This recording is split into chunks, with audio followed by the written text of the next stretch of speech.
Sir 6 నెలల నుంచి నా శాలరీ ఇవ్వట్లేదు సార్. నా వైఫ్ ఏమో నన్ను వదిలేస్తా అంటుంది. ఇంతకు నా శాలరీ ఎప్పుడు ఇస్తారు సార్? ఇన్వెస్టర్స్ ఎప్పుడు ఇన్వెస్ట్ చేస్తారు సార్? ఆవిడ గారు అప్రూవ్ చేసినప్పుడు. ఆవిడ గారు మీరు ఎప్పుడు ఎప్పుడు చేస్తారండి? అతని తప్పు అతను తెలుసుకున్నప్పుడు.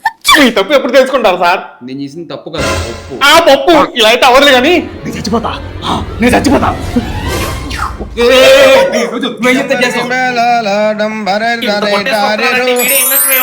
సార్ మేడం మీ ఇద్దరు కలిసి ఎలాగో ఈ ప్రాజెక్ట్ సక్సెస్ఫుల్ చేయాలి, లేకపోతే మీ పేర్లు పచ్చబొట్టు పొడిపించుకొని మరీ చచ్చిపోతా. సార్ రండి సార్ రండి, వీళ్ళిద్దరిని సెట్ చేసా.